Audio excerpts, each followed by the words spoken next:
J'ai franchement choisi, délibérément, de représenter une immense majorité d'artistes féminines. Et gays et queer, et ça fait partie aussi du choix d'artistes, et je défends qu'on les paye au juste prix, et je trouve ça féministe aussi.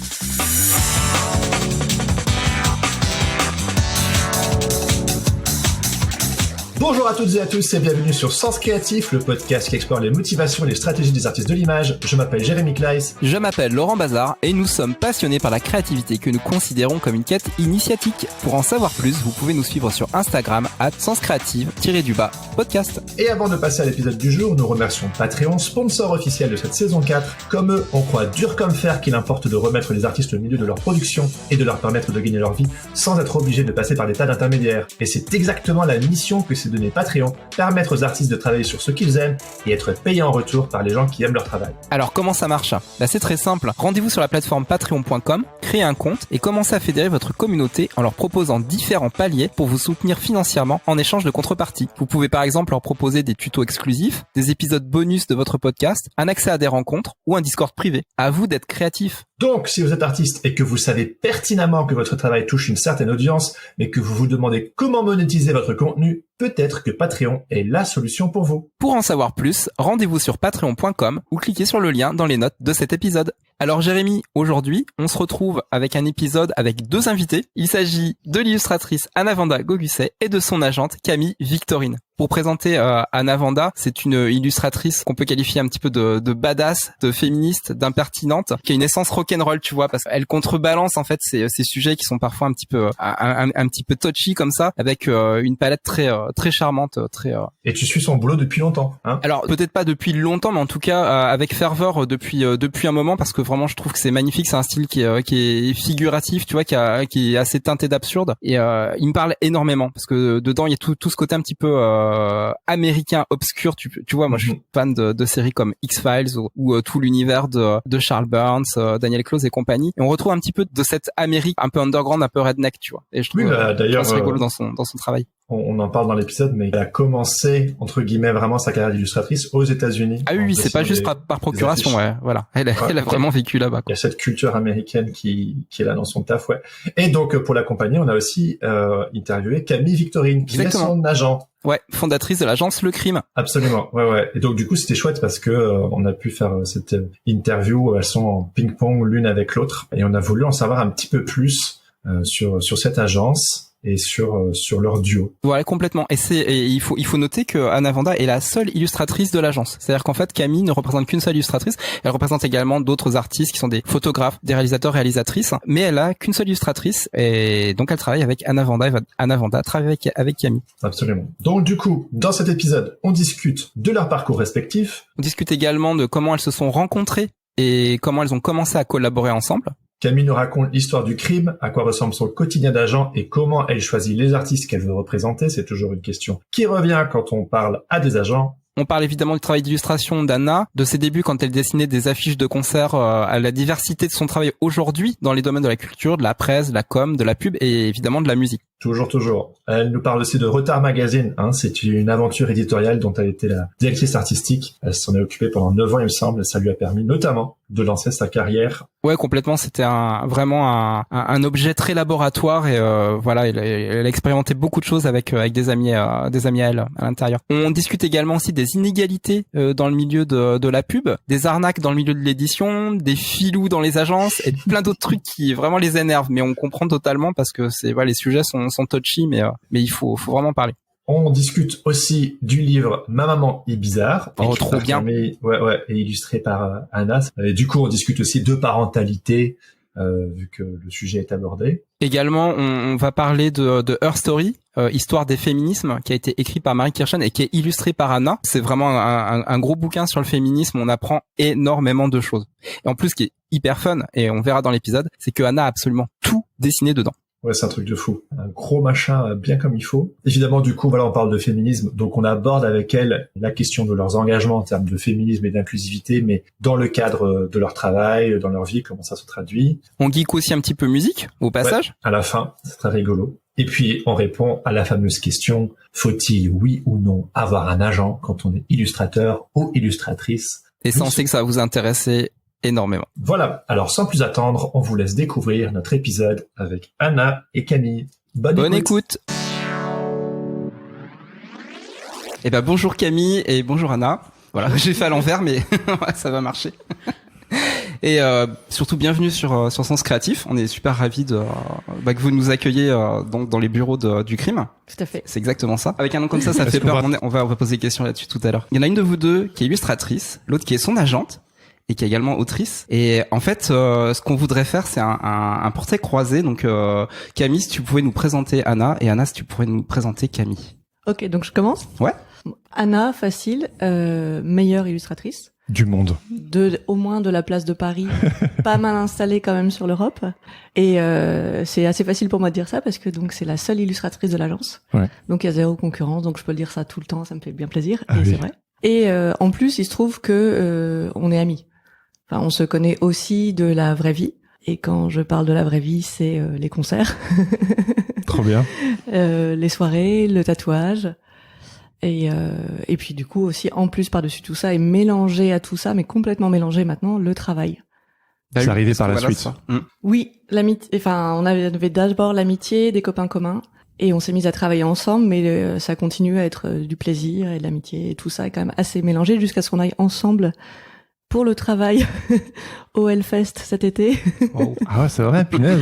Bah, c'est vraiment très très professionnel. Et Anna a designé les gobelets du Hellfest. Ah ouais, canon. Et avec nos petits passes VIP, je vais aller la prendre en photo en situation pour un petit peu de contenu client. Ah bah oui, tu m'étonnes. Ouais. Ça va bien se passer. Et Anna, T'avais fait aussi Rock en scène il y a quelques années. Bah oui, j'ai fait les 2 éditions qui étaient annulées. Ah oui, bah merde alors. C'est hyper triste, ouais. Ah ouais, punaise, parce que je me disais, mais j'ai vu... Ouais, mais je reviendrai peut-être vers eux plus tard en disant, bon, maintenant que c'est plus annulé, est-ce qu'on peut y aller? et Anna, tu peux nous présenter Camille? Bah, elle a déjà beaucoup dit, Camille, mais bon, moi, j'ai envie de dire la même chose, ouais, meilleure agente. Je pourrais pas faire ce que je fais sans Camille. Je suis incapable de me vendre, incapable de donner des tarifs sur mon travail, c'est très difficile pour moi de démarcher des gens. Enfin, c'est pas mon travail, en fait, et Camille, elle est tellement forte à ce qu'elle fait. Enfin, c'est vraiment, elle est faite pour ça, quoi. Et j'aime bien justement le fait qu'on soit amis et qu'on travaille ensemble. On a vraiment cette deux personnages différents dans notre relation où il y a le personnage travail et après de temps en temps on coupe dans nos conversations et on parle de trucs perso. Mais quand on travaille et on travaille très bien ensemble, on travaille pareil. Je me rappelle qu'au début, quand on a commencé à travailler ensemble, elle m'a demandé d'envoyer des exemples de mon travail et j'avais fait plein de dossiers avec des petits sous-dossiers avec les dates et puis les clients et puis quand est-ce que je l'avais fait et tout ça, et elle m'avait dit bon bah je pense qu'on va bien travailler ensemble, on fonctionne pareil. C'est-à-dire bien ordonné, bien organisé, carré. À la fois, voilà, des illustrations, une façade très fun, et c'est vrai qu'on s'amuse. Mais derrière, en back-office, tout est ultra carré, ultra Ouais, méthodique. l'organisation pour toi, c'est hyper important. Oui, Bah, c'est obligatoire. En amont, je pour un travaille agent, avec ça, ouais. Pas pour tout le monde. Ah non, c'est carré. Ok. Voilà.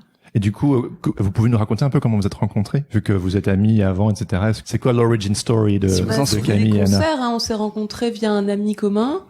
Et voilà, ouais, soirée, concert, vernissage, des choses comme ça. Ah oui, Unseven, ouais. En fait, j'ai une marque de t-shirts, ouais. Et donc j'essaie toujours de prendre des photos de personnes différentes pour poser avec les t-shirts. Et je me rappelle qu'à l'époque, Camille avait la tête rasée. Je lui avais demandé est-ce que tu veux bien poser pour moi, parce que ça marcherait bien avec notre univers, quoi. Et donc elle avait accepté, et en échange je lui avais dit bah on te donne des t-shirts, je te fais un tatouage comme tu veux, quoi. Et donc je l'avais tatoué, et là on avait pas mal discuté, et justement du fait que je recherchais un agent et que je savais pas comment faire, et que c'était compliqué, et que personne répondait, et tout ça, et donc à la base elle m'avait donné des conseils, et plus tard elle est revenue en me disant mais tu cherches toujours un agent parce qu'en fait peut-être que j'aimerais bien te représenter. Et D'accord. c'est comme ça que ça a commencé. Ouais. Donc tu avais déjà l'agence Le Crime à l'époque? J'avais déjà le crime, mais je représentais que des photographes et réalisateurs, réalisatrices, pas d'illustration.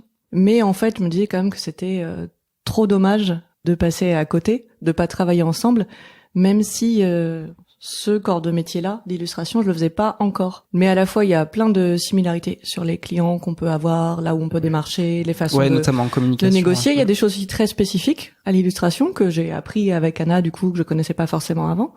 Mais du coup, on a progressé ensemble. Ça fait quelques années qu'on est là, et ouais, je regrette pas une seconde. Et puis Du coup, avoir mixé photo, illustration, vidéo, en fait, ça marche très très bien et le style d'Anna marche bien avec les photographes de l'agence et vice versa. Enfin, ça.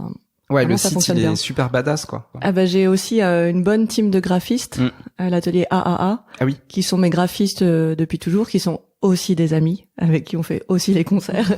Là, on sent que tu leur laisses c'est une histoire de famille, quasiment quoi. carte blanche quoi. Ouais, je leur ai vraiment laissé sur le site actuel faire ce qu'ils voulaient. Ce serait rigolo, hein. Si vous avez l'occasion d'aller sur le site du crime, baladez-vous dessus, puis vous allez en fait vous faire happer par par l'anti UX, en fait, on peut dire qu'il y a dessus, parce qu'en fait vous pouvez cliquer sur n'importe quoi, ça vous renvoie sur une autre image et les images repopent plusieurs fois, donc il y a toujours moyen de trouver les informations. Je trouvais ça très ludique et très très rigolo quoi, un peu en exploration quoi. Ah bah puis on a aussi la sous-catégorie du site, les interviews. Ah, ça fait mal aux yeux, hein. Là, celui-là, J'adore, moi, ouais, il a été nommé au brutaliste web, je sais plus quoi. Ah oui, c'est vrai. Ah bah il donne la nausée. Ouais. Ah, c'est trop drôle. Et je l'adore. Ah, bah, Je ouais, l'adore. pareil.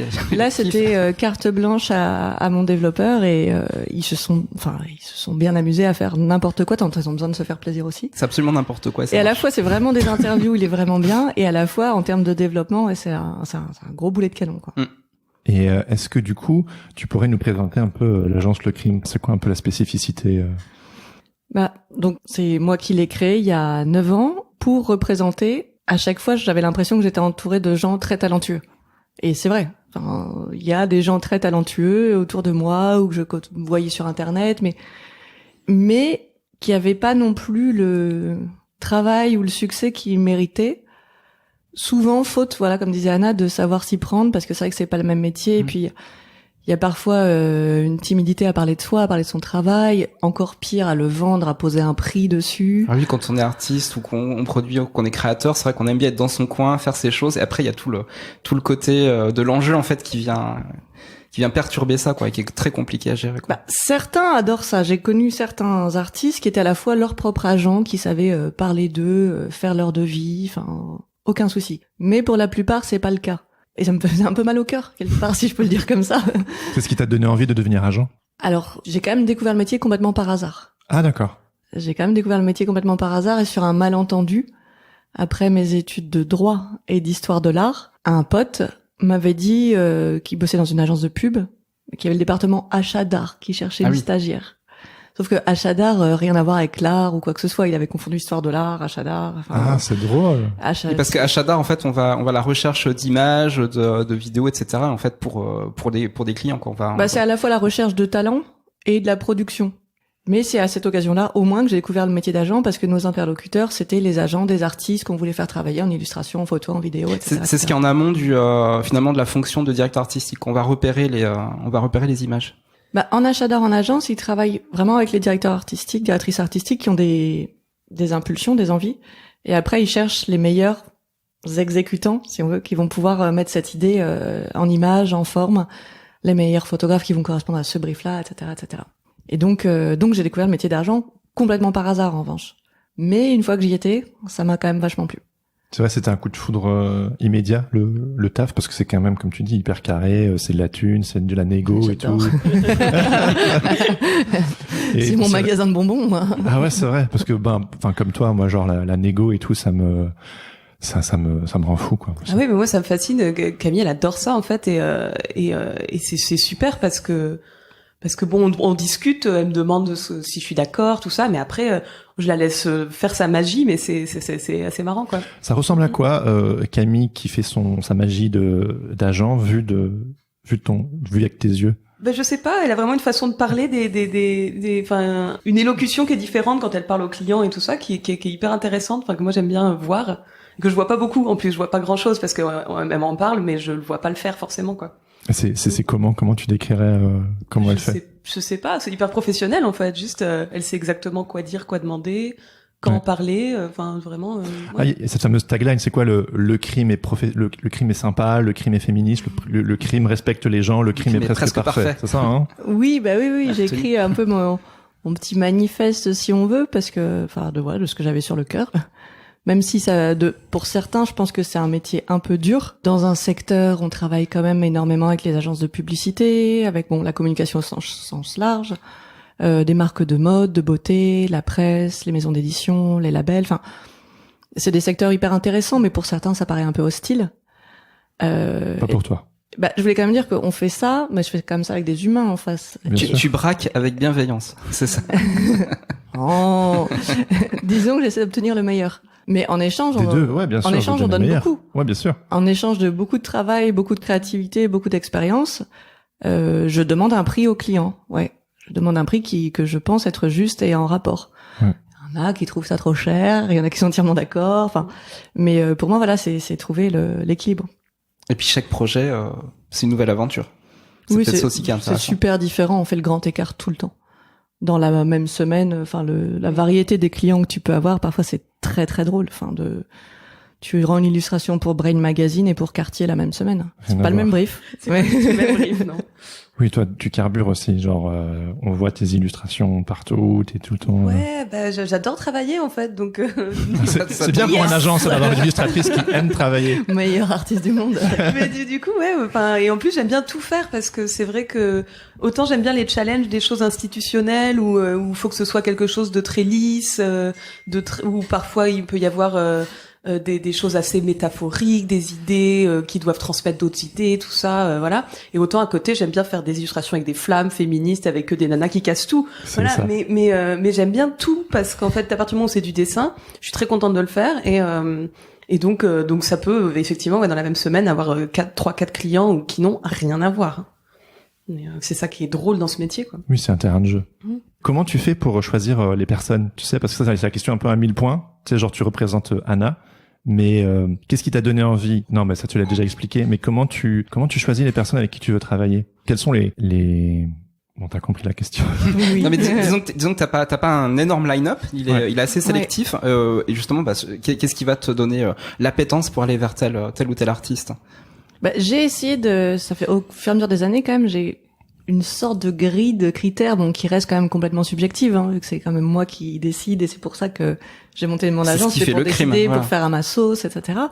Il faut quand même bien sûr avoir des choses à montrer, enfin, qui me font envie. Il n'y a pas d'artiste sans art. Enfin, voilà, il faut quand même créer des choses qui m'intéressent. Il faut que ces choses aient un potentiel commercial.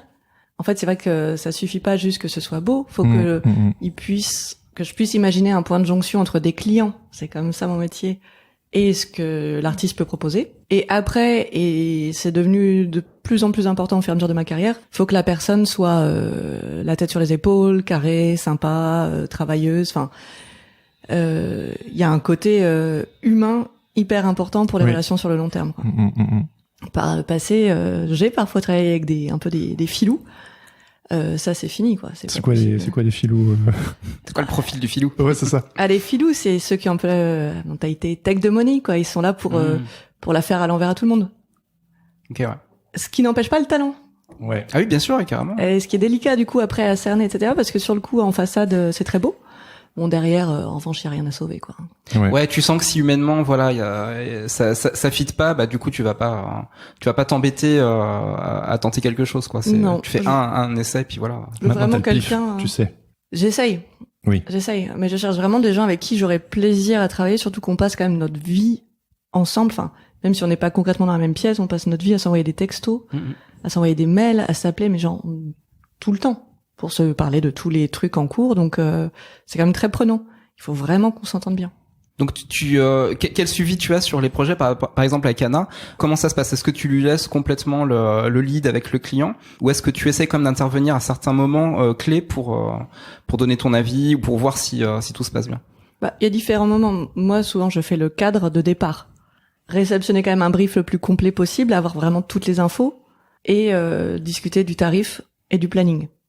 Ensuite, c'est Anna qui prend le relais pour tout ce qui est artistique. Le lead c'est créatif, elle, ouais. C'est complètement elle qui a la main sur toute l'illustration, la création elle-même. Après, ça dépend des clients aussi. Il y a des clients où j'ai vraiment besoin de l'intermédiaire de Camille pour qu'elle discute avec eux, parfois même qu'elle envoie mes illustrations pour moi aux clients. Et après, il y a des clients à qui à force, je parle directement. Et finalement, Camille est juste là pour justement ce cadre de conditions, de tarifs et faire en sorte que ça déborde pas trop, parce que sans ça, parfois, certains clients demandent trop vite, respectaient pas les plannings, et donc j'ai quand même moi besoin, sinon je me ferais marcher dessus, quoi. Voilà. Non, mais carrément. Et ça t'arrive des fois justement d'être dans une problématique où tu as vraiment besoin de Camille, donc un problème avec le client, le dialogue passe plus, et comment est-ce que c'est déjà arrivé? Je crois que c'est déjà arrivé, mais c'est très très rare. C'est très rare quand même, parce que justement les bases sont mises dès le départ, donc c'est quand même, difficile de déborder. Mais après, oui, c'est vrai que parfois certains clients veulent faire un essai pour voir, ou c'est horrible ça. Une autre version pour voir. Et c'est vrai qu'au bout d'un moment, il faut dire non, là. Ça suffit. Là, vous allez forcément choisir la première version. On le sait. Donc c'est pas la peine de faire un truc pour voir, de me faire travailler pour rien. Et donc généralement, c'est là que Camille intervient en disant, on n'avait pas dit ça, justement. Ouais. Oui, s'il y a un grain de sable ou ça commence à dévier, je peux un peu revenir dans la conversation pour remettre les choses au carré. Et généralement, plus le client dit oui. Mais c'est génial, c'est une sorte de pare-feu, quoi. Enfin, moi, je sais que de temps en temps, quand je reçois un brief ou une demande un petit peu foireuse, hop, j'envoie mon agent, et souvent ça, oui, c'est pratique. Ça décourage un peu la personne en face en se disant, ok, il faut être professionnel et tout. Oui, c'est ça évite de se faire marcher dessus. Après, il y a un rôle qu'on fait souvent avec mes artistes, et ça dépend de comment ça se présente, mais on peut jouer assez facilement à gentil flic, méchant flic. C'est vrai. L'artiste reste de toute façon... Le gentil flic. Le gentil, évidemment.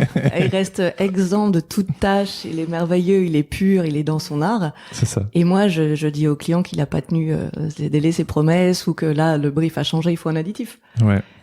On m'aime moins, peut-être, à cause de ça, mais ça va. Oui, t'es habitué.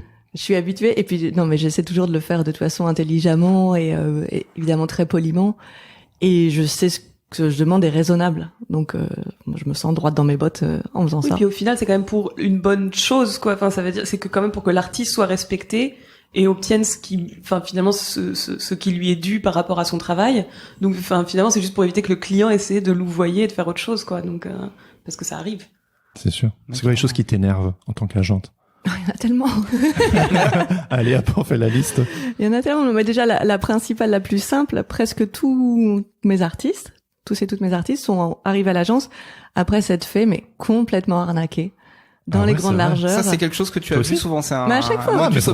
Ça, c'est très bien, parce que ça, c'est du pain béni pour moi, parce que ils se font laminer par des clients, mais ils le savent, ils le sentent, mais c'est des jeunes artistes, etc.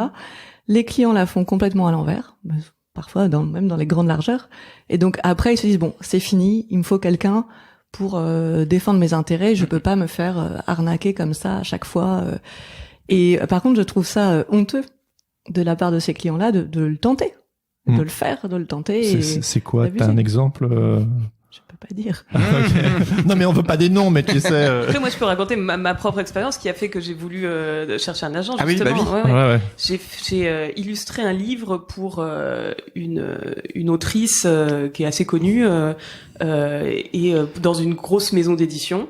Livre complètement illustré, quasi toutes les pages, énormément de boulot. Ce qui normalement dans un cadre normal, je serais co-autrice, je reçois des droits d'auteur, voilà. Et sauf que là, moi j'avais 25 ans, 24 ans, je commençais et on m'a dit ah non, c'est pas comme ça qu'on fait. Donc tu vas être payé avec un forfait qui était ridicule et pas de droits d'auteur. Et c'est hyper chaud. Et c'était vraiment en négociant, j'en étais à pleurer, quoi. Mais je voulais rien, je voulais un. En plus, t'avais dû entendre qu'on faisait pas comme ça. Et je savais que c'était pas comme ça que ça se passait. Mais en face, on me disait non, c'est comme ça. Désolé, on n'a pas d'argent. Alors que c'est vraiment une grosse maison d'édition. Oui. Et donc, j'ai accepté parce que pour moi, c'était intéressant de faire ce livre parce que l'autrice était connue, tout ça. Et donc, je me suis dit, c'est une bonne visibilité. Effectivement, c'était une bonne visibilité. Le livre s'est vendu à plus de 70 000 exemplaires. Donc, même si j'avais eu 0,5%, franchement, ça aurait été super. Bah oui. Et voilà. Et donc ça, je le revois tout le temps sur Internet. Il revient tout le temps sur Instagram, ce bouquin. Et à chaque fois, ça me fait du mal, quoi. C'est une blessure, quoi. Ah, mais oui, mais bon, c'est aussi grâce à ça que je me suis bougée, que j'ai cherché un agent, que j'ai rencontré Camille, qu'on a voulu travailler ensemble. Et maintenant, ça ne m'arrive plus. Et cette maison d'édition est revenue quelques années plus tard pour faire la suite du bouquin. Get the fuck out. Et qui nous ont quand même dit, ah oui, c'est vrai que vous avez fait un contrat de merde. C'est hyper chaud. Et Camille, Ah oui, mais c'est vraiment, j'ai cru qu'elle allait lui taper dessus à l'éditrice, quoi. Mais bon, c'est comme ça, hein. T'estimes que les casseroles, elles sont inévitables et importantes justement pour faire ces switches, ces mindsets pas comme ça. exister, en fait. Tu penses que ça devrait vraiment pas exister? On devrait pas nous traiter comme ça. On devrait pas essayer de prendre l'avantage sur des jeunes artistes qui commencent, qui savent pas comment ça fonctionne, qui ont jamais fait ça, en leur faisant signer des contrats à la mort moelle nœud. Donc non, normalement, ça devrait pas se passer comme ça. On devrait pas être obligé de se prendre un mur pour se dire il faut que quelqu'un m'aide. Donc c'est terrible. Surtout que l'argent ils l'ont, c'est pas un problème de mendicité et tout ça. Ils veulent juste pas le donner aux créateurs, aux créatrices. Ils veulent pas faire les marges. Surtout aux jeunes. Voilà, c'est ça, là où c'est facile de les faire. Ouais. Oui, l'illustration, ça vaut rien de toute façon. Ils veulent pas. Enfin, un dessin. Qu'est-ce que c'est un dessin? Donc, c'est vraiment un problème, ça aussi. Tu fais pour ton plaisir, hein, les dessins. Bien sûr, c'est connu. C'est un métier passion. Toi. Oui, évidemment. On adore ce terme, franchement. On fait des petits métiers, hein, passion. On en parle souvent. Mais toi qui travaillais plus dans la photo avec des réals, du coup, t'as découvert grâce à Anna un peu l'univers de l'illustration, parce que comme ce que tu disais, genre on est souvent pas très bien payé dans ce métier. Pourtant, ça fait rêver tellement de personnes à l'illustration. Quand tu as découvert cet univers-là, qu'est-ce que ça t'a évoqué? Alors après, tout est relatif. Tu peux quand même aussi tout à fait très bien gagner ta vie avec. Il y a aussi un marché pour l'illustration. Effectivement, faut travailler beaucoup, faut en faire beaucoup, faut être très présent, etc. Mais c'est aussi tout à fait possible de bien gagner sa vie. Bien sûr. Après, c'est pas du tout les mêmes. C'est vrai que les mêmes. Comment je veux dire? Les clients accordent moins de crédit à l'illustration quand même que par rapport à une photo. Ah ouais, ok, ouais. La photo, le film reste plus luxueux et parfois les cordons de la bourse se délient plus vite pour ce genre de visuel. On n'a pas le budget pour une photo, on va demander une illustration. Ça, t'as déjà Pas vu ça? forcément, c'est juste qu'ils se verraient pas payer autant. Ah oui, ok, ouais. Ils se verraient pas payer autant quelqu'un pour une illustration que pour une photo. Ce qui est quand même très étonnant. C'est bien d'avoir ce retour-là parce qu'on l'a pas souvent. Ouais. Bah, du coup, ayant les différents talents à l'agence, tu le vois quoi. Ouais. Tu aimerais représenter d'autres illustrateurs, illustratrices ou je ne peux pas répondre à cette question. D'accord. Devant l'intéressé. Non mais parce que quand on va sur le site, c'est marquant quand il y a que Anna en illustration. Nous on connaît bien les agences d'illustration, il y a que des illustrateurs, des illustratrices et c'est aussi cette spécificité qui est super intéressante dans ton agence. Franchement, pour l'instant, non. J'ai pas. Yes. Déjà notre. Non mais c'est pas une question piège en plus. Je posais très innocemment. Non mais c'est vrai que c'est hyper intéressant. C'est dans votre tandem, c'est ce choix-là quoi qui est assez unique. Non, déjà ça se passe très bien comme ça. Et puis j'en reçois des books et indépendamment de la qualité qu'ils ont, etc. J'ai rien trouvé pour moi. Enfin, il y avait rien qui me parlait à moi, même si je reçois aussi des belles choses. C'est quoi ce qui te parle à toi? C'est Anna. Pardon? C'est Anna. Exclusivement. Non, mais je veux dire, non, pardon, pas qu'en illustration, mais genre le truc qui te tape dans l'œil et tu te dis, ah ouais, punaise, cette personne, je vais y aller, quoi. Je veux bosser avec cette personne. Bah, c'est difficile à dire parce que comme les portfolios sont assez différents. Enfin, de ce que tu peux recevoir, de ce que les gens vont créer, mais je vois quand même que je suis plutôt attachée à du personnage, des choses un peu lifestyle, du portrait d'artiste. Enfin, c'est ça qui me parle le plus. Par exemple, j'ai pas de photo de bagnole. Ouais. Ça me fait ni chaud ni froid. Oui. Non, il y a une vraie direction artistique quand même sur le crime. Anna peut faire des bagnoles avec des flammes. Avec des flammes, faut que ça crame quand même. Même d'un autre photographe ou d'un autre réal à l'autre, on voit qu'il y a une sensibilité quand même qui est commune, même si ce sont des travaux différents. Donc c'est aussi ce que c'est tes coups de cœur et ça se ressent quand même. Oui, puis un univers, généralement, ils ont tous aussi leurs styles musicaux, enfin associés. La musique est super importante pour l'une comme pour l'autre. Hein. La musique fait partie de le rock and roll. Bah, c'est un peu de la votre base nourriture, de nos inspirations, on passe quand même beaucoup de temps à écouter de la musique, à aller à des concerts, on connaît beaucoup de musiciens, ça fait quand même partie de notre vie intégrante, quoi. Beaucoup d'affiches. T'en as fait beaucoup. Ouais, t'en as fait énormément. Et je me souviens, moi, j'avais trop envie de commencer par là. Alors, quand j'ai commencé, j'habitais en Angleterre. J'ai fait quelques affiches pour des concerts là aussi. Mais je pense que la culture du concert entre l'Europe et les États-Unis, ça n'a rien à voir. Et il y a aussi que en France, par exemple, il y a pas de budget pour les affiches. C'est ça. On paye pas les affiches de concert. Vas-y, tu nous fais une affiche. Ouais, amuse-toi, mais c'est gratos. À part les affiches de festival et tout ça, où là où vraiment il y a un truc derrière où on peut payer, mais ils payent. Enfin, les salles de concert vont pas avoir quelqu'un qui fait les affiches tout le temps. Alors que moi justement, c'est quand j'habitais à Austin au Texas, ils avaient besoin d'affiches tout le temps. Et il payait pas beaucoup, mais il payait.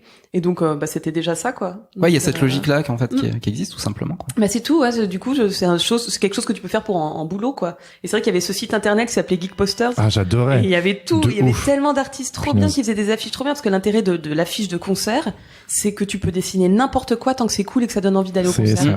Et t'as pas vraiment de brief, c'est rare, quoi. Enfin, c'est vraiment genre, faut qu'on reconnaisse un peu le style de musique.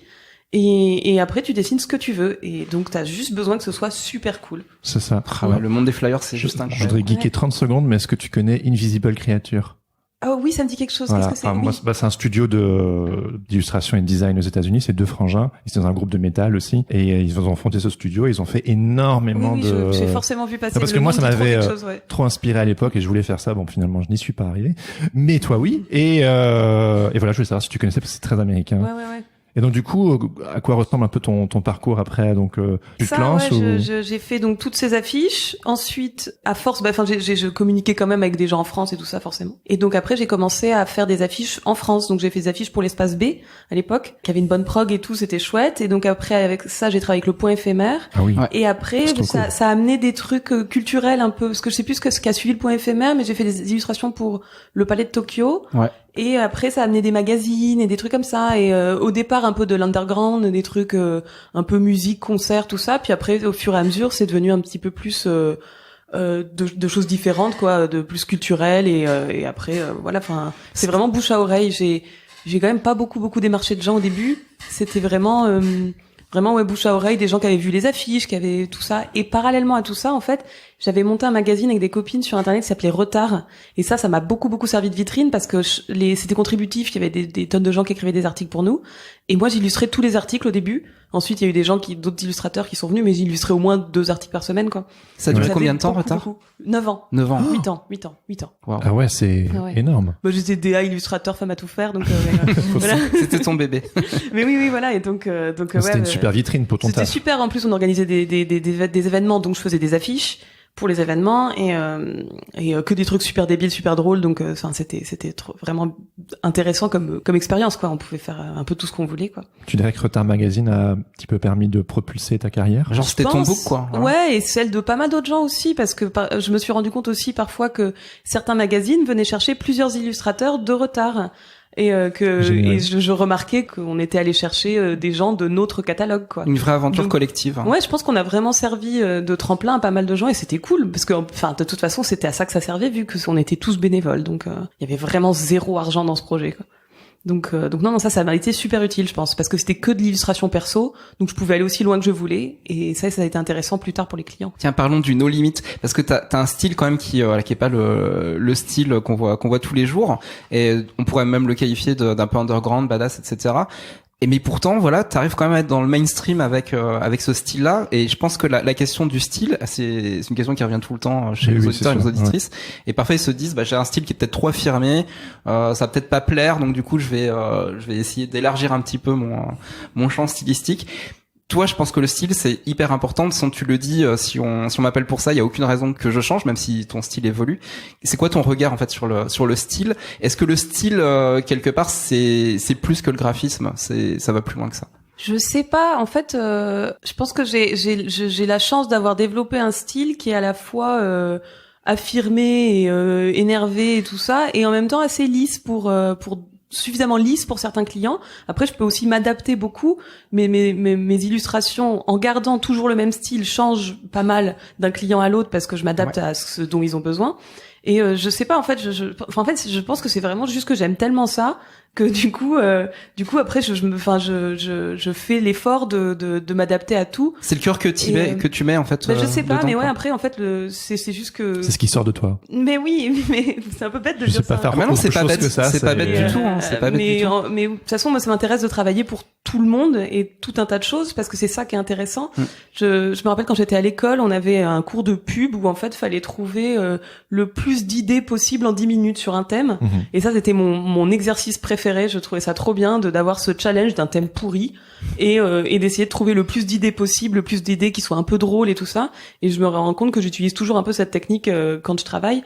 Parce qu'en plus, parfois, on peut pousser un petit peu, même dans un cadre un petit peu institutionnel, un petit peu carré, pub et tout. on peut pousser des idées un petit peu farfelues et ça passe. Parce que si c'est suffisamment bien amené, si ça répond au brief et tout, finalement, on peut laisser passer, justement, mes têtes coupées, des les flammes, yeux blancs, voilà. les yeux blancs, les trucs. Et en fait, ça marche quand même, quoi. Je m'adapte à beaucoup de choses en général, donc je pense que le style c'est pareil, ouais. Et donc Camille, toi, est-ce que tu as affaire à des clients qui ont à redire sur le style d'Anna? Est-ce que ça arrive, ou est-ce qu'ils viennent spécifiquement pour elle? Comment ça se passe? Parce que un agent normalement, il a un catalogue d'illustrateurs, illustratrices, donc il en propose plusieurs, tu vois, 2, 3 quand il y a des boulots qui arrivent. Toi, tu n'en as qu'une, donc comment ça se passe? Là, c'est vrai qu'on a la chance que le style d'Anna et son travail est déjà suffisamment installé et connu pour que les gens viennent vraiment la chercher pour elle. Donc, enfin, ils hésitent pas déjà entre 2 illustratrices du site. Oui, voilà, c'est un peu l'avantage. Ils viennent parce qu'ils ont déjà vu son travail et franchement, ils en ont envie. Enfin, ils veulent son travail. Après, parfois, il faut adapter cette histoire des yeux. Ouais. Parfois, il y a encore des clients qui demandent à contourner, à resquiller un petit peu, alors que c'est vraiment dans son style. Oui, mais tu ne sortiras jamais de ça. Hein. C'est les yeux blancs. Ouais, non. Radical. Parfois, je fais vraiment un effort où je fais un trait du contour de l'intérieur de l'œil, quoi. Et c'est tout. Je mets pas de couleur, je remplis pas. Enfin, c'est non. C'est comme ça et pas autrement. En fait, à la base, c'est vraiment c'est graphique, c'est purement graphique. C'est parce que je trouve que parfois certaines de mes illustrations seraient un petit peu trop mignonnes. Ouais. Si il y avait pas ce tout petit décalage. Et finalement, ce décalage, la plupart des gens ne le voient pas. Oui. Dans les illustrations en général, ils se rendent pas compte. Et même certains clients, ils viennent me chercher. Et ils n'ont pas vu qu'il y avait des yeux blancs, ils s'en étaient pas rendus compte. En revanche, quand c'est pour leur illustration à eux, là d'un seul coup ils se disent mais les yeux sont blancs. Minute là. Et donc à chaque fois on répète mais regardez tout mon portfolio en fait, il y a que des yeux blancs partout. Donc si vous en étiez pas rendu compte, c'est que personne va s'en rendre compte, vous inquiétez pas. Donc Camille, en fait, c'est gagné d'avance quand ils appellent les clients, non? Après, on est souvent en compétition. Ah voilà, c'est les appels les d'offres. compétitions, Ouais. même si elles sont pas Entre à agences. l'intérieur du crime. Il est possible parfois qu'ils appellent, qu'il y ait plusieurs illustrateurs, illustratrices en compétition pour un projet. Ouais, bien sûr. La plupart du temps, on les gagne, on a de la chance. Mais ça arrive que ce soit quand même des compètes, ça reste la pub, voilà. Après, non, il y a des clients ou des magazines qui appellent, qui veulent Anna, et on va dire c'est gagné. Effectivement, on a qu'à se mettre d'accord sur les termes. Voilà, après c'est ça, je négocie les tarifs, on essaie de trouver un point d'accord ou pas. Et après, il y a plus qu'à, quoi. Il y a 2 ans, vous avez sorti un livre ensemble, Ma maman est bizarre. Camille, tu as écrit et Kana, tu as illustré. Est-ce que vous pourriez nous parler de ce projet? La genèse du projet. La genèse, elle est quand même vraiment liée à notre relation. Alors moi, j'ai un enfant. Il y a plusieurs phases au projet. J'ai quand même un enfant et je ne trouvais pas à l'époque, donc je l'ai écrit il y a plutôt 3-4 ans en fait, après le temps que ça sorte et tout. Ouais, bien sûr. Et je trouvais pas quelque chose qui me plaisait vraiment sur les étagères, quoi. Soit il y avait des bouquins qui avaient vraiment un fond féministe, non genré, mais je sais pas, les illustrations ça n'y était pas, quoi. Ça me plaisait pas. Ou alors des choses adorables, très belles, mais qui avaient pas de propos. Enfin, le petit ours dans la forêt, très mignon, mais je trouvais pas la conjonction entre les deux, quoi. Donc je commençais peut-être à me dire qu'il fallait le faire, mais je me serais pas lancée. Et puis, Anna étant quand même une illustratrice de l'agence, elle voulait quand même faire de l'illustration jeunesse. Et quand on a commencé à démarcher quelques maisons d'illustration, quelques maisons d'édition, ils nous ont dit qu'il fallait avoir déjà un projet écrit. Oui, c'est vrai qu'en général, Oui, c'est préfère. Non, mais il y avait un beau book, tu vois, et moi je présentais le book d'Anna, ils auraient pu déjà... Oui, pour trouver quelqu'un pour travailler avec elle. Prendre pour le book. Et j'ai demandé à Anna si elle avait des histoires écrites, et elle en avait pas. Et du coup, on s'est dit, on va faire ça. Toi, t'as les des mains dans le idées. cambouis. Moi, j'ai des dessins. Allons-y, quoi. Et voilà, elle a des dessins, j'ai des idées. On nous demande de toute façon d'écrire une histoire pour nous recevoir. Et j'ai écrit très vite. J'ai écrit très vite une histoire et on a rencontré juste 2 maisons d'édition. Et la deuxième, là, La Ville Brûle, nous a signé tout de suite. Ils sont à Montreuil, hein, c'est ça. Ouais, ils sont à Montreuil. Ils ont adoré le projet. Ils sont hyper réglo. Ils nous ont soutenus. Ils nous ont pas du tout censuré, même au contraire, ils nous ont dit ne vous auto-censurez pas. Génial. Et ils étaient vraiment géniaux. Enfin, ouais, c'est vraiment super. Et on a moi j'ai retravaillé plein de fois avec eux. Et c'est toujours super agréable, c'est vraiment, ça fait plaisir de travailler avec des gens comme ça, quoi, qui sont qui super réglo, super sympas et vraiment ouverts à tout un tas de projets, quoi. Et c'était comment pour toi du coup d'illustrer ton premier livre jeunesse? Bah en fait, c'est pas forcément différent de tout le reste de mon travail parce que c'est juste quelque chose d'autre, quoi. Mais là, c'était super parce que pour les enfants, on peut mettre plein de petits détails, plein de choses à regarder, plein de trucs. Et là, ce qui est rigolo, c'est que on n'avait pas du tout imaginé que ce livre allait marcher, que les gens... Ah, c'est vrai? Bon, on savait pas, on s'est dit, bon, on fait ça, nous, ça sort du cœur, c'est vraiment un truc qu'on a envie de faire. Mais on pensait pas que vraiment on allait en parler, qu'on allait qu'on passait à la télé ou dans des émissions de radio, des trucs, c'est rigolo, quoi. Et donc, j'ai dessiné quasi toutes les pages, c'est des amis à nous dans les dessins. Ouais, oui, j'ai essayé évidemment. de repérer, tu te dessines aussi. Ouais, je me suis dessinée, il y a Camille, il y a tous nos copains, et c'est que des endroits qu'on connaît, quoi. La scène de concert dans le livre, c'est à la station. Yard Factory aussi. Il y a Art Factory, ouais. voilà, c'est que des lieux qu'on fréquente, quoi. Et donc ça, c'était hyper rigolo pour moi de mettre tous ces petits Easter eggs pour tout le monde et en même temps de faire un livre beau et joli avec plein de choses à voir et puis d'illustrer le propos de Camille qui était vraiment super cool, quoi. Donc voilà, c'était vraiment ça nous a fait super plaisir à toutes les deux de faire ça. L'idée, elle t'est venue comment, Camille? L'idée vraiment le pitch de Ma maman est bizarre. Bah, pour essayer de le simplifier, c'était vraiment en tant que mère, je vais dire, c'est pas différente, mais à ma façon, je me sentais parfois jugée. Et pas en bien. Et c'était, franchement, il y a un peu derrière pour justifier que même en étant rock'n'roll, d'avoir mon apparence, enfin tout ça, j'étais quand même une bonne mère. Il y avait quand même un fond de ça. Et j'ai vu que le livre a eu pas mal de succès à marcher parce que je pense qu'il y a plein d'autres mères, d'autres parents, mais quand même surtout d'autres mères qui se sont dit enfin, on peut respirer, ouais, on se fout la paix avec ce livre, on peut emmener son enfant sous le bras. Je l'ai emmené en festival, ouais, en concert. Je bois des verres en terrasse avec elle. Je me retrouve vachement dans ton histoire, hein, même si je suis ouais, pas ouais, une maman, mais voilà, et moi je le parents. ressens des fois. Oui, c'est ça. En fait, le principe, c'est juste, faut arrêter de se dire qu'on arrête de vivre quand on est parent. En fait, non, on peut continuer de voir ses amis, on peut continuer à sortir dans un cadre que l'on fixe soi-même à son enfant, tout ça. Mais bon. On continue d'être une personne, en fait. Ouais, et ça, c'est complètement, super important. mais mon fils, il adore ça, et en même temps, quand je sens que c'est too much pour lui, bah voilà, je respecte, je le vois bien, il est fatigué, il est gavé, bon bah voilà, on arrête, quoi, mais j'hésite pas à l'emmener avec moi, quoi, Oui, elle vient en manif, important. elle fréquente des gens de tous horizons, enfin, elle a l'impression d'être incluse dans Et ça fait dans la ça ville, fait dans d'elle la vie. un enfant super ouvert, elle est capable de parler à tout le monde. Ouais, c'est ça, ils vont vers elle est les pas autres. du tout fermée, et du coup, c'est quand même pas mal, hein. Donc bon, après, moi je sais qu'en tant qu'enfant j'étais justement un petit peu renfermée et tout, mais c'est comme ça que je me suis mise à dessiner. Alors bon, moi, parfois. Oui, comme beaucoup. Mais tu disais sur Instagram que t'aurais adoré lire cette histoire quand t'avais 6 ans. T'aurais aimé que ça existe. Ouais, parce que je trouve que déjà elle est positive et puis c'est plein de liberté, plein de gentillesse. C'est aussi vraiment un livre de dialogue. J'avais fait en imaginant que tu dialogues avec ton enfant, tu vois, tu peux lui poser des questions. Il y a plein de conversation starters à toutes les pages pour savoir ce qu'il pense, oui, sur le genre, l'égalité homme-femme, qui tu peux aimer, comment tu veux être dans la vie, qui tu peux fréquenter, enfin, mais dit sans forcer. Enfin, c'est vraiment pas non je plus un trouve que c'est livre. pas, enfin, tu vas me dire ce que t'en penses, mais je trouve que c'est pas militant, tu vois, Non. ça laisse complètement ouvert à la lecture, et puis, justement, c'est l'idée aussi, c'est, cette maman est bizarre, mais en fait, on va apprendre à la connaître, à la comprendre, et à trouver que c'est fun ce qu'elle fait, quoi, voilà. Et c'est exactement ça. C'est le regard extérieur qui... Voilà. Non, c'est un livre très doux que je voulais pas non plus militant, vénère pour rebuter, mais si t'as envie ou si l'enfant a envie, tu peux lancer plein de conversations avec l'enfant sur plein de sujets. Ouais, je l'ai lu à mon fils qui a presque 4 ans. Bon, on n'a pas encore eu des grosses conversations, mais je me souviens plus exactement, mais je me souviens qu'il avait posé une paire de questions et puis je trouvais ça chouette de pouvoir... C'est mon fils qui est bizarre. Ouais, mais le tien, il est plus grand. Il est plus grand. Il a quel âge là? Il va avoir 9 ans, ouais. Il va avoir 9 ans, c'est ça. Et quel regard vous posez du coup sur le livre 2 ans plus tard après sa publication, quand vous regardez en moi, arrière? je l'adore toujours. Enfin, franchement, je suis très contente. Je suis vraiment très très contente qu'on ait fait ça. Je suis hyper contente forcément des retours quand on a des gens qui nous disent qu'ils le lisent tout le temps, ou que leurs enfants adorent, ou que elles-mêmes se sentent soulagées de voir des parents représentés Bien sûr. Bah oui, comme ça, etc. Après, ce que je vois aussi, c'est que depuis qu'il est sorti, il y a beaucoup plus de choix. Comme je disais au début, c'était quand même une frustration quand je l'ai écrit, de pas trouver ce que je voulais lire à mon enfant. Depuis, ça a quand même aussi vachement bougé. On trouve beaucoup plus de bouquins qui ont le fond et la forme, en tout cas le fond et la forme que je cherche. Tu vois que ça a fait bouger les lignes, genre dans le monde de l'édition?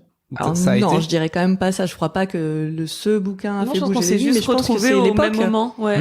Ah oui. Il y a quand même quelque chose de l'époque. C'est le vortex bienveillant qui se met en place. Avant, c'était un peu la dèche de tous ces livres comme ça. Maintenant, il y a une meilleure offre, et je trouve ça très bien. Pour les parents comme pour les enfants, il y a quand même plein de trucs chouettes qui sortent tout le temps. Là, on était quand même au salon du livre de Genèse de Montreuil. Et, enfin, c'est la fête quoi, à toutes les tables. Il y a plein de trucs qui donnent hyper envie. C'est vrai. On adore, ouais. Et tant mieux.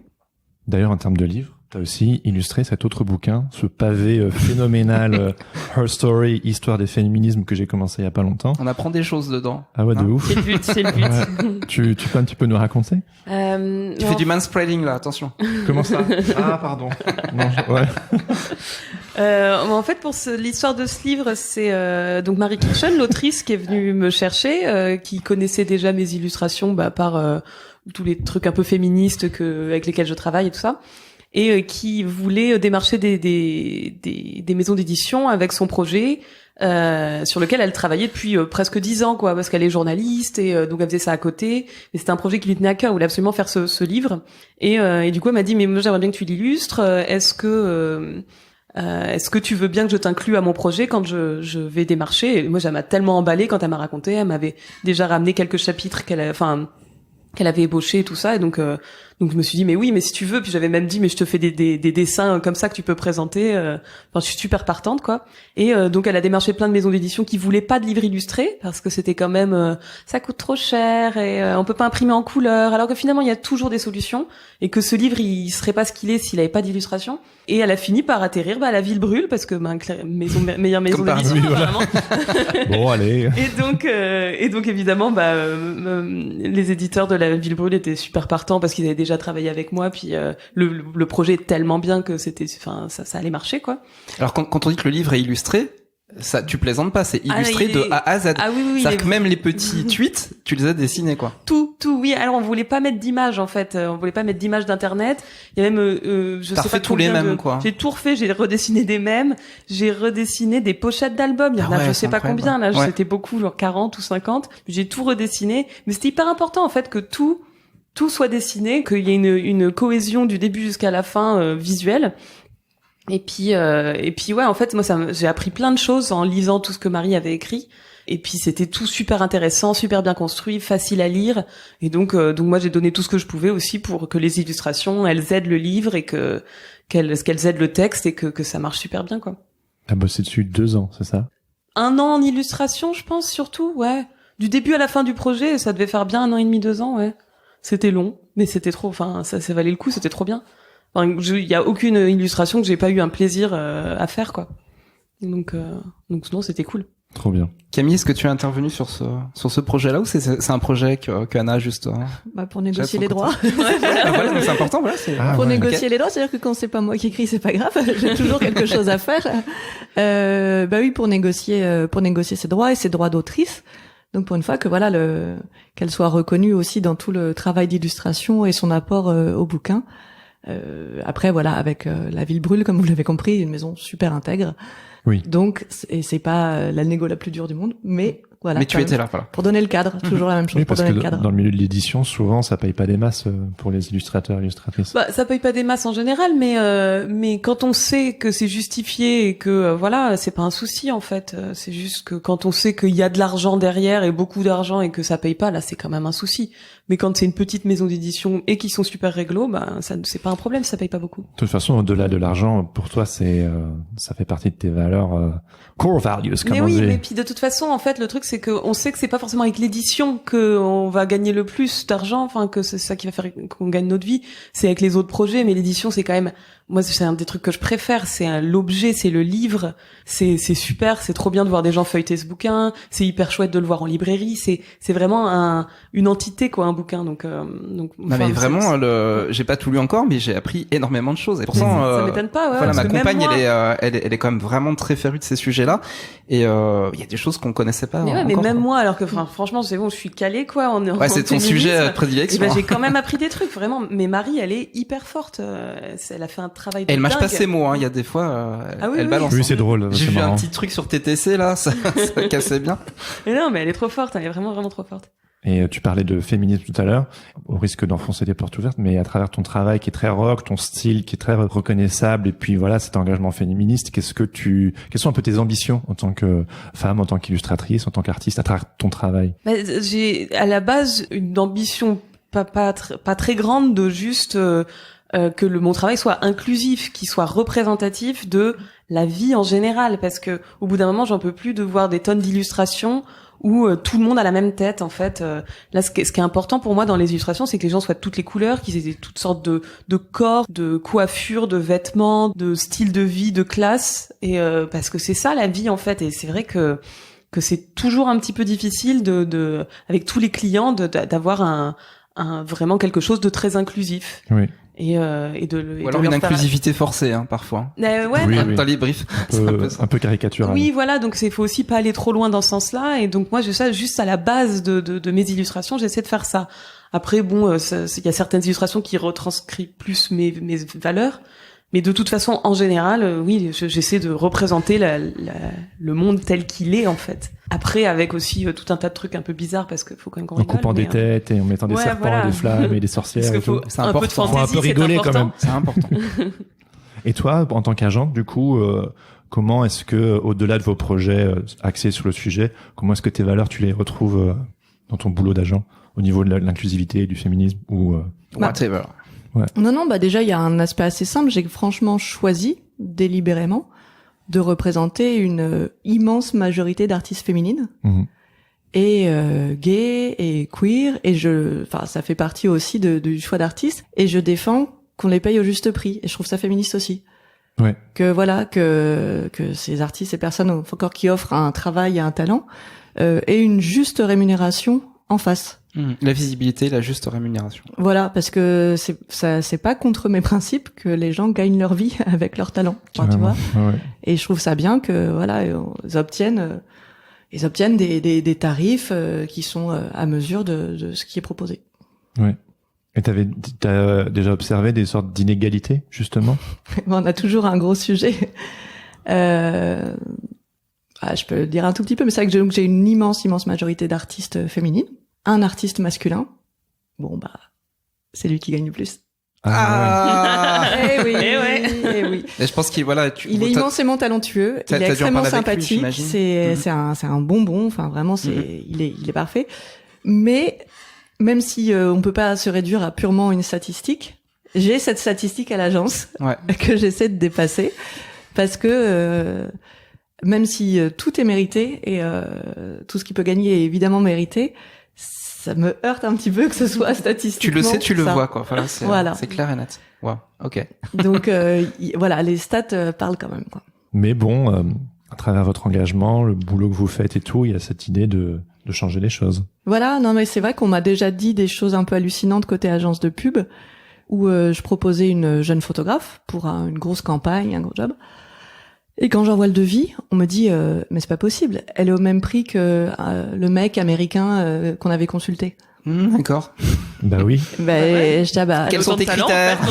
Sur quoi tu te bases? Le photographe, le mec, je sais pas, cadra américain qui avait fait son devis.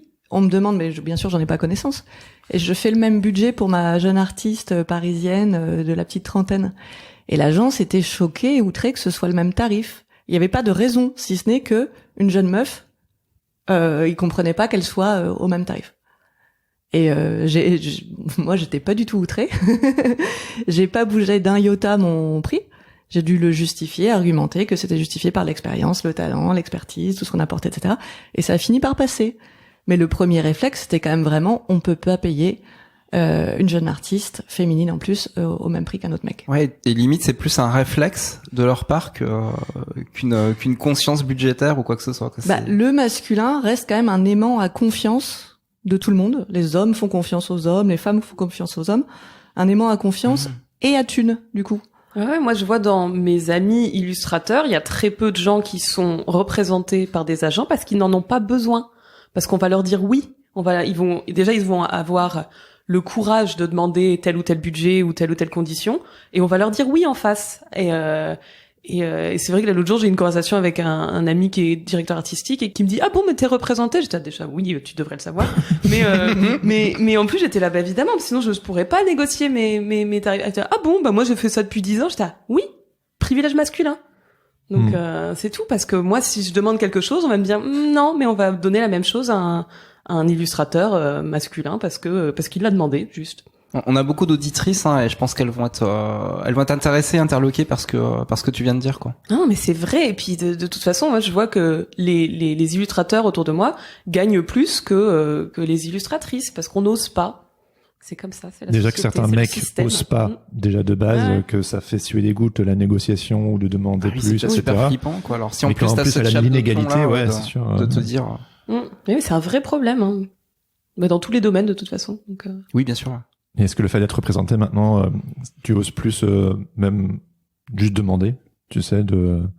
J'ai pas besoin de le faire. Ouais, c'est moi qui le fais du coup. En même moi, temps, tu sais bien parler, ça. quoi. C'est ça l'avantage. Ouais.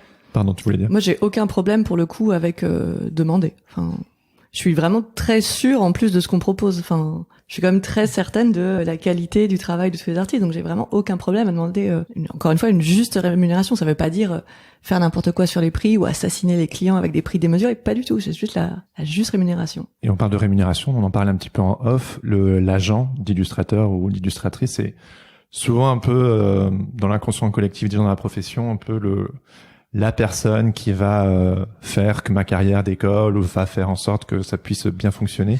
Qu'est-ce que vous auriez à dire sur est-ce que c'est un fantasme, est-ce que c'est vrai, est-ce que c'est pas vrai, est-ce que enfin évidemment pour vous ça fonctionne bien mais je veux dire besoin d'un agent aujourd'hui oui parce que c'est vrai qu'aujourd'hui avec la promo on les entend souvent. Bah ouais évidemment enfin moi je sais que je n'aurais pas les clients que j'ai sans Camille j'en serais pas là où j'en suis maintenant sans Camille. De toute façon on a juste à regarder pour qui je travaillais en 2016 et pour qui je travaille maintenant, c'est que enfin il y a quand même une nette évolution et je travaille plus et je travaille mieux et de toute façon je pourrais pas faire ça. Enfin moi ça m'apporte beaucoup donc oui après il y a des gens qui peuvent faire sans si ça évidemment toujours mais moi je peux pas par exemple parce que chacun son métier en fait et c'est pas mon métier. Et carrément parce qu'en fait il y a l'apport de l'outil des réseaux sociaux qui permet maintenant en fait de gérer sa visibilité soi-même. Voilà bon il y en a qui y parviennent. Oui, les machines de guerre ouais, mais ça peut être aussi un leurre. Ouais. Maintenant faut faire des vidéos, faut faire des reels, faut faire c'est un autre tout un tas de métier, trucs et c'est vrai que moi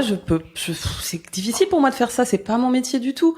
Il y a tout un tas d'illustrateurs, d'illustratrices qui se filment en train de parler de leur bouquin, en train de parler de leur truc, mais je serais incapable de faire ça. Moi c'est vraiment très très difficile pour moi donc ouais non ou peut-être que t'en as pas besoin parce que ton travail est suffisamment fort et a suffisamment de demandes. Je sais pas, je pourrais en avoir besoin parce que enfin justement si on veut parler des réseaux sociaux, tout ça, l'algorithme Instagram qui enterre la plupart des gens tout le temps, c'est quand même un petit peu compliqué, mais je peux pas. Enfin vraiment moi à la base Instagram c'était chouette, c'était des images fixes et maintenant faut faire tout un tas de là bah attends si c'est pas animé, un community manager quoi donc non c'est ridicule. J'ai parfois l'impression avec Instagram d'être dans 2001 l'Odyssée de l'espace quoi. C'est l'ordinateur qui décide pour toi de manière un petit peu aléatoire. C'est complètement ça. Il y a des gens que tu ne vois plus sur Instagram alors que t'adorais leur travail, tu sais pas pourquoi. Enfin, oui, ils ont disparu du jour au lendemain. Il faut aller les rechercher toi. Il faut aller chercher, il faut que ce qui est pas si mal d'ailleurs. Mais oui, mais bon, c'est quand même un peu ça handicape beaucoup de gens qui font un travail super et qui se basaient beaucoup sur Instagram et qui maintenant faut trouver d'autres moyens de faire et c'est pas facile.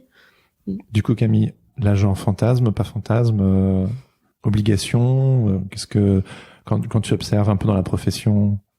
Alors moi je connais plus ma façon de le faire. Après c'est vrai que je connais plein d'autres agents. On est dans des associations ensemble, une sorte de syndicat. Ouais.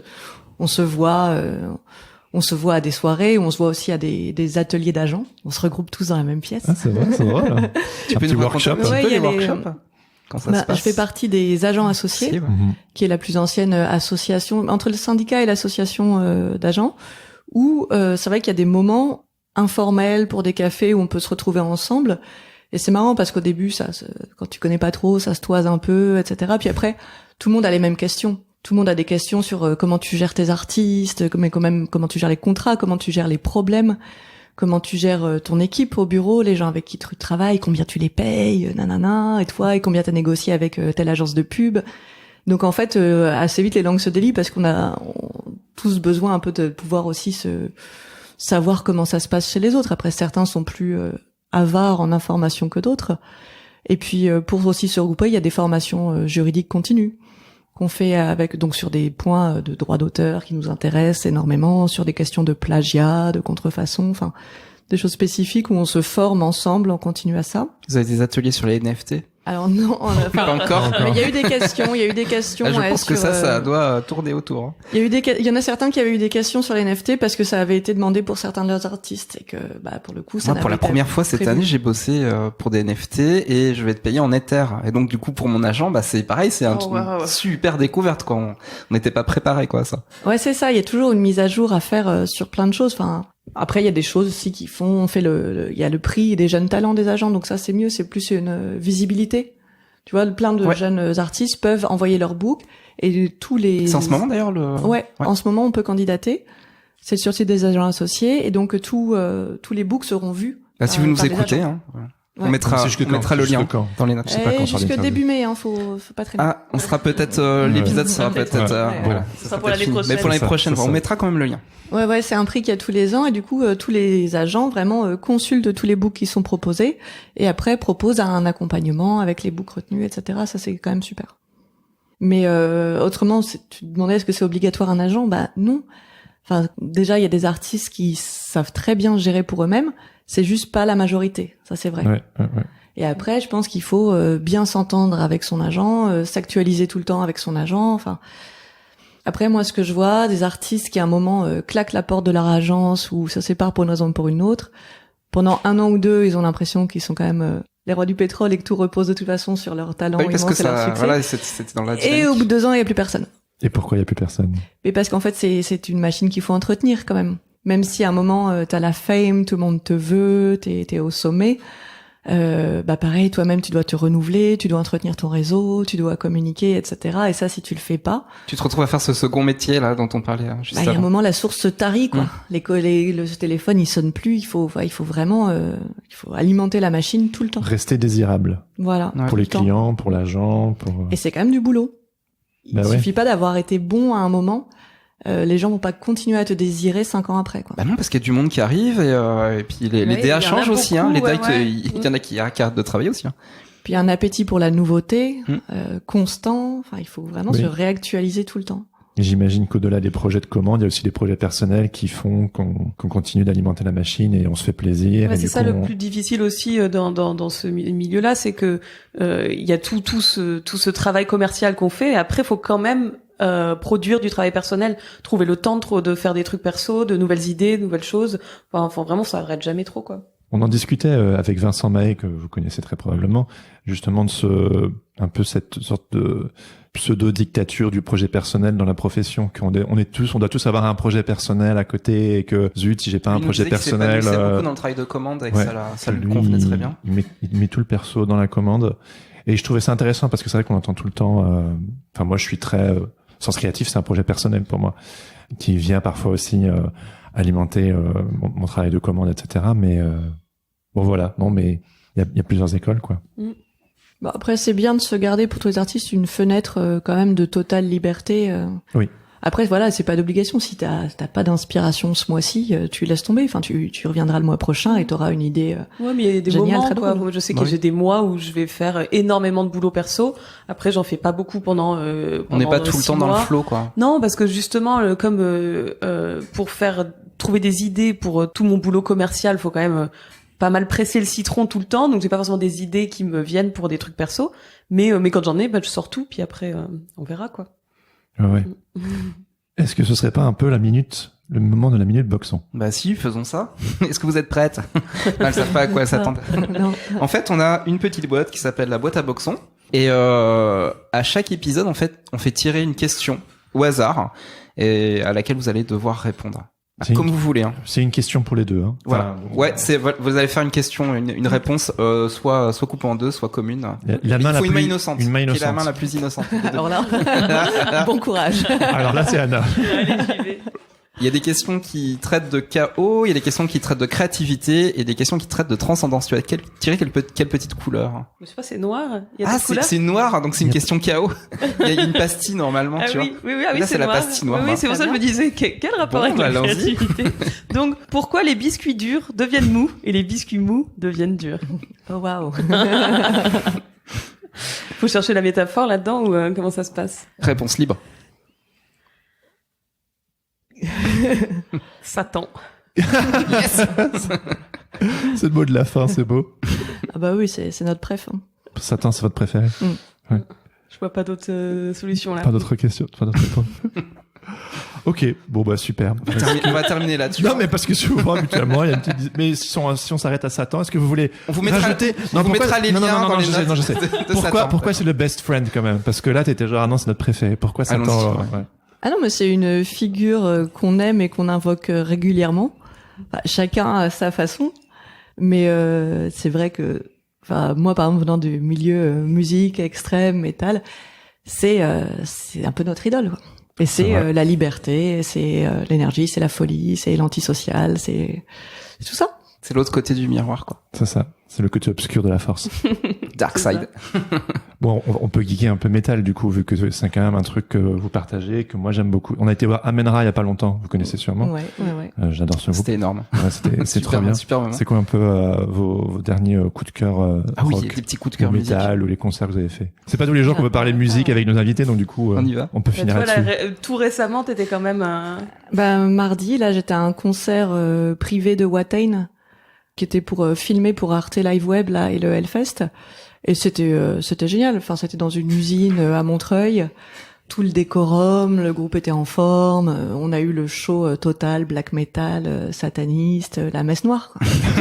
c'était très du bien. Sang de chèvre, il paraît. Ah, on s'est pris du sang, mais on le fait à chaque fois. Pour de vrai? Ouais, pour de vrai. Apparemment, l'odeur était compliquée. Eric nous jette toujours un bol de sang pourri, dégueulasse, mais qui donne vraiment la nausée, quoi. Et ça fait partie du rituel de salissure. De salissure et de communion ensemble, mais c'est dur, hein. C'est dur à supporter, en tout cas. Mais ça te fait plaisir quand même. T'as jamais fait ça. Ouais. Là, on est dans les starting blocks. Style with a twist with style. Wow. C'est un peu... C'est ça. Mais là, on est dans les starting blocks pour le Hellfest parce que du coup, on va y aller ensemble.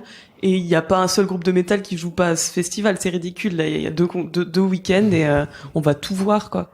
Et donc ça va être cool. Et on va faire des photos pour le client. Ah bah oui, ouais. Et puis, accessoirement. Ah oui, non, oui, et les puis, gobelets. c'est un peu Disneyland pour les métalleux. Ça fait des années qu'on n'y est pas allé parce que maintenant c'est devenu super cher et les places elles partent super vite. Donc là vraiment, ça vous en profitez. Cool. Vous avez hâte de voir qui au Hellfest? Oh, mais je sais pas, moi il y a vraiment tout qui joue donc 7. 7, on peut voir 7. J'ai même plus tout le running order tellement il y a de groupes, mais on va en faire beaucoup. C'est énorme. Chelsea Wolf et Converge, là, ils font un Blood Mood. Converge, punaise. Et ça, j'ai hâte de voir ce que ça donne en live parce que l'album est très cool. Donc voilà, ça hâte de voir. Donc, Je peux donner un nom de groupe sympa, moi. Allez, vas-y. Kailan Mikla, c'est un groupe islandais. C'est trois super nanas, c'est génial. Voilà, si vous voulez écouter ça, allez-y. C'est cool. J'en entends pas mal parler. Kailan Effectivement, j'ai pas encore écouté, mais je vois pas mal de choses passer sur ce groupe. Je regarde. Ah, super canon. Il y a Baby Metal aussi, vous connaissez? Ouais. Non, mais c'est génial. C'est que j'ai découvert il y a pas longtemps, c'est complètement... Et ça te plairait parce que il est fan de culture japonaise, Laurent, et c'est deux nanas qui font du métal japonais. Ah bah cool, ouais. C'est complètement décomplexé, complètement dingue. Ah oui, c'est autre chose. Ouais. Bon, ben super. Ben merci pour votre temps. C'était hyper intéressant. Merci Anna. Allez, ciao, ciao. C'était notre épisode avec Camille Victorine et Anna Vanda Gokucé. Merci à toutes les deux pour votre temps. Ce fut un réel plaisir d'échanger avec vous. Alors Jérémy, qu'est-ce que t'as pensé de cet épisode? Je sais que le jour-là, t'étais pas forcément complètement dans ton assiette. Non, j'étais pas en forme, mais moi je pense que ça s'entend pas. Non, mais tu peux peut-être nous raconter ton ressenti. Bah non, c'est juste que comme tu sais, ma vie c'est le boxon en ce moment et je jongle des tonnes de choses en même temps et je pense que ce jour-là j'étais content que tu sois avec moi parce que comme ça t'as pu un peu mener la barque. Mais j'ai adoré ce moment, c'était très très cool. Ah ouais, j'ai passé un excellent moment avec vous trois et vous quatre puisqu'on est aussi accompagné d'Inès. Ouais. Mais c'était Inès qui a été ma stagiaire pendant 2 semaines. Big up Inès. Big up Inès. Ouais. Ouais, ça a été vraiment un super moment de partage parce qu'on a vraiment apporté, à mon avis, on a touché des points sensibles qu'on avait vraiment envie d'aborder sur Sens Créatif, et c'était les deux personnes idéales pour en parler. Moi, j'ai beaucoup aimé aussi leur posture parce qu'elles sont droites dans leurs bottes, mais elles sont pas non plus psychorigides. C'est-à-dire qu'elles s'accordent une certaine souplesse, mais on va pas les faire aller sur des terrains où elles ont pas envie d'aller. Et ça c'est chapeau. Ouais. D'ailleurs, Anna nous a dit à la fin, merci de ne pas m'avoir interrogé sur mon travail de tatoueuse, parce qu'elle en a marre d'en parler. C'est vrai, elle nous l'a dit. C'est vrai qu'elle fait aussi un travail de tatoueuse à côté, mais c'est pas ce qu'elle veut forcément mettre en avant. Elle est plus dans l'idée de s'amuser dans son univers, et peu importe finalement le média et la forme que ça prend. Elle a un style qui est très marqué.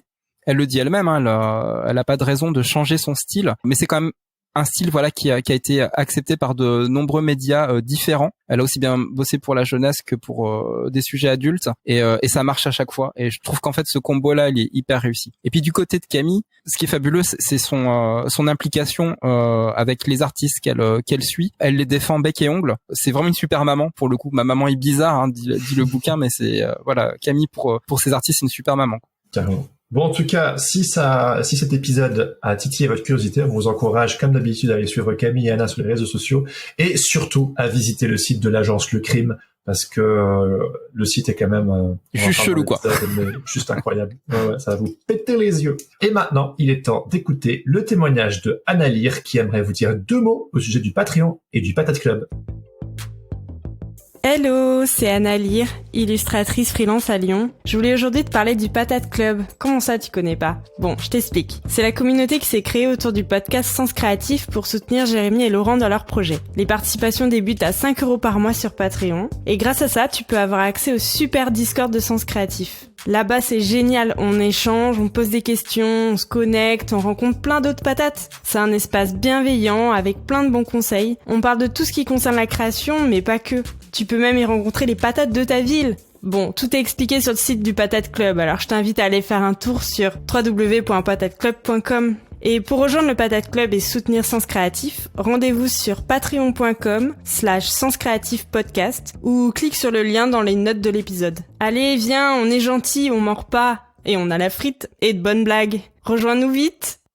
N'hésitez pas à partager cet épisode avec vos amis. Vous pouvez notamment aller sur Apple Podcast et nous laisser 5 étoiles.